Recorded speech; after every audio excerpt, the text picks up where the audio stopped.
Hello and welcome again to the channel. Please, before I take you on the world of PDP and their unending wahala, let's subscribe to the channel. Click the notification bell so you get notified every time we post a video. Also, share the video on your social media platforms and like as well as comment on the video. It kinda sounds mouthful when said like that, but it doesn't take much really. Less than a second or two. Now where were we? Right.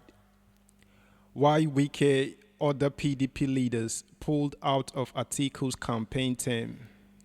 Governor Nyesom Wike of Rivers State and his team in the People's Democratic Party PDP in the "IU Must Go" move have pulled out of the campaign council of the party's presidential candidate Alhaji Atiku Abubakar.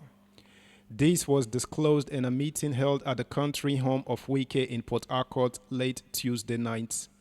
The leaders of the party are in the move for IU's resignation, however, vowed not to partake in Atiku's campaign activities pending the resignation of the party's national chairman, Iyorchia Ayu. The party stalwarts who share in Wike's vision maintain that there will be no support for Atiku until Ayu vacates the number one office of the party to allow an acting chairman from the southern part of the country. The aggrieved stalwarts, which comprise the founding members of the party, sitting governors, former ministers and other leaders of the party, made their position known in a resolution read by a former deputy national chairman of the party, Chief Olabode George. George, who read the resolution of the group, said they were deeply concerned about the division in the PDP despite the party's age-long internal mechanism designed to guarantee inclusiveness. George said, "We resolve that we are deeply concerned by the division in our party. We are aware that over the years our party has developed conflict resolution mechanisms that guarantee inclusiveness. The published Presidential Campaign Council list translates to putting the cart before the horse. The pertinent issue remains the resolution of the leadership, which is a departure of Senator Iyorchia Ayu, must resign as the national chairman of the party for an acting chairman of the Southern Nigerian extraction to emerge and lead the party on the national campaign. Consequently, we resolve not to participate in the campaign council in whatever capacity until the resignation of Dr. Iyorchia Ayu." Please subscribe, like, share, and comment on the video, guys. Just a reminder. Thank you. Also, a former Plateau State Governor, Senator Jonah Jang, claimed that Ayu was a bad referee who assisted one side to score a goal during a football match and later blew the whistle.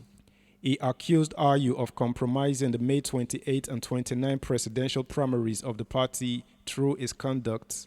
Jang said, for a national chairman, Senator Iyorchia Ayu, to go and embrace Sokoto State Governor Aminu Tambuwal, calling him the hero of the convention, meant that there was a private arrangement that was done with Tambuwal to change other contestants, including Governor Wike. Here was a referee who helped one of his sides to score a goal and then blew the whistle. This is not what we formed the PDP to do for Nigerians. Therefore, we unequivocally ask that Ayu must step down. Furthermore, a former Minister of Information, Professor Jerry Gunnar, said if the party intended to restructure Nigeria, it should have the courage to restructure itself. He said his support for Wike was for the sake of equity and justice in the party, not neither because he lost the presidential primary, nor because he was not chosen as the vice presidential running mate. Ghana said, "You cannot build on a faulty foundation. This call for the chairman to step down or resign is not because any of us is aggrieved, but because we believe it is important to ensure a just, fair, principled, and constitutional structure for the party. If we want to restructure Nigeria, we should have the courage to restructure our party." The Oyo State Governor, Seyi Makinde, added, "We hope that the powers that be listen to the voice of reason and do the needful." It will be recalled that the crisis rocking the People's Democratic Party PDP on Wednesday worsened as Governor Nyesom Wike of Rivers State and those sympathetic to his cause vowed not to be part of the presidential campaign council set up by its candidate Alhaji Atiku Abubakar. PDP last week announced Governor Udom Emmanuel of Akwa Ibom State as chairman of its campaign council. Both Atiku and Wike have been at daggers drawn over the removal of the PDP national chairman, Senator Iyorchia Ayu. But a source privy to the meeting held in Port Harcourt told Vanguard that Wike and his allies agreed not to be part of the campaign council because it was not inclusive. The source said the agreement at the Port Harcourt meeting was that the campaign council composition was not representative and not inclusive. They were not involved in the processes. Vanguard gathered that those at the meeting include Governor Nyesom Wike of Rivers State, Governor Seyi Makinde of Oyo State, former Plateau State Governor Mr. Jonah Jang, former Ondo State Governor Dr. Olusegun Mimiko, former Ekiti State Governor Mr. Ayodele Fayose, and some governorship candidates, among others. When contacted, an aide to the PDP candidate who spoke under the condition of anonymity said, well, the party cannot do more than what they have done for them. It is a democracy. That said, guys, join us again soon. Bye.